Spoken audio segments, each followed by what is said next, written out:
बघा इथे एक स्पायरल विन मी बनवलेली आहे, सॅम्पल पीस बनवलेला आहे.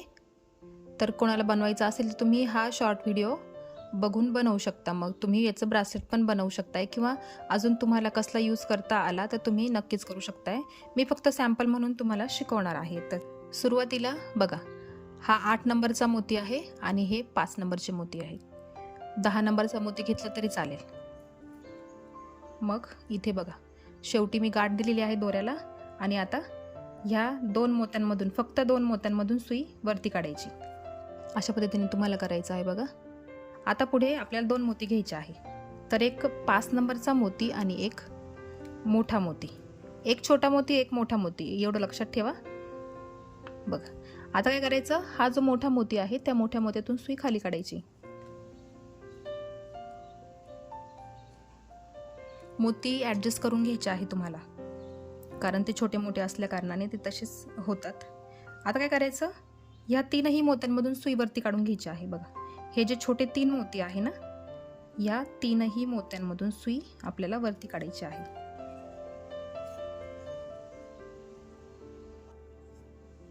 अशा पद्धतीने आपण हे 3ही मोत्यांमधून सुई वरती काढली. परत घेतले एक छोटा मोती, एक मोठा मोती. ठीक आहे. आता परत ह्या मोठ्या मोत्यातून सुई खाली काढायची अशा पद्धतीने. आता काय करायचं, हा खालचा सोडून द्यायचा, हे वरचे 3 प्रत्येक वेळी 3-3 मोत्यांमधून सुई आपल्याला वरती काढायची आहे. व्यवस्थित काढायची, कारण ते विण घट्ट असते म्हणून सुई पटकन आत जात नाही. त्याच्यामुळे व्यवस्थित एका एका मोत्यातून सुई वरती काढून घ्या. दोरा ओढताना घट्ट ओढायचा आहे. बघा आता सेम प्रोसेस करायची आहे फॉलो. आणि मोठ्या मोत्यातून सुई खाली काढायची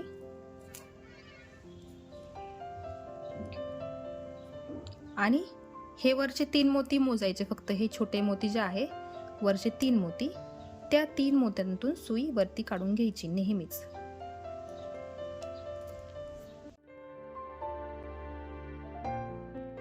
अशाच पद्धतीने आपल्याला एक एक मोती घ्यायचा आहे आणि एक एक स्टेप करत जायचे आहे. बघा असा स्पायरल शेप यायला सुरुवात होईल. तुम्ही याला इयरिंग म्हणून करू शकताय किंवा तुम्ही हँगिंग पण केलं ना तरी ते खूप छान असं स्पायरल असं शेपमध्ये असं गोल गोल फिरत असतं.